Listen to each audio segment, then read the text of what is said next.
And with the world clearly in crisis, President Obama taking heat for fundraising. 12 fundraisers in just 3 weeks. RNC Chair Reince Priebus joins us. Good evening, sir. Hey, Greta. Well, I take it, since you're on the other side of the political aisle, that you have something to say about 12 fundraisers in the past 3 weeks. Can he not multitask? Well, I mean, I think the frustration over the border, I mean, one thing you can do is just have a fundraiser down by the border and you can get the president there and maybe you can actually see firsthand what's going on.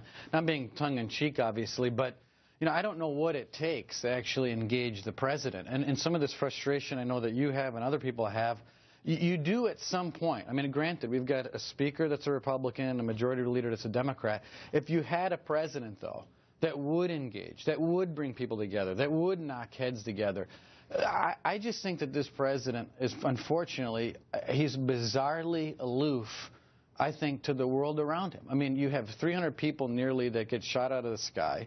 You have all this conflict around the world. We have our own issues on the border. You know, at some point, I think the president has to engage and say, you know what, maybe we're going to cancel the fundraiser. Maybe we're going to stay here in Washington and I'm going to march down the halls of Congress and try to handle some of this stuff. It seems to me that the word we keep hearing over and over, the optics. I mean, I think it looks bad if he's going to a fundraiser, but that hurts him. That hurts his party in the midterms, because it makes it look like that he's busy doing that. But it is the fact that, you know, the Air Force One is in office.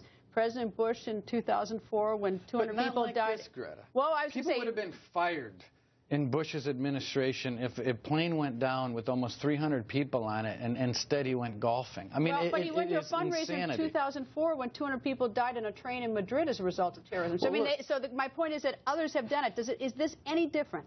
Well, I think it's different because it's a fixation on the politics. It's a fixation on constantly campaigning. I mean, this idea that, you know, people are tired of the gridlock. I get it. But Harry Reid's got over 330 bills sitting in his office. I mean, it's not like the Republicans aren't passing bills. I mean, you need somebody to actually take the reins and try to get on top of this stuff.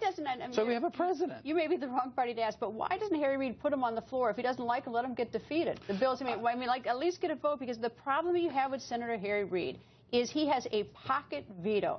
Because in order for anything to get to the president, it's got to be agreed to by both the House and the Senate. But by his inactivity, he stops everything from being considered. You can't even get it to conference. But look what's happening. The candidates don't want to be with the president. So what the president's doing instead is he's doing fundraisers for the DNC and the party committees. You notice he's not going out by Mark Udall in Colorado, or someone like Mark Pryor. Exactly. They're avoiding the president. I mean, the president's numbers are at, what, 39% approval?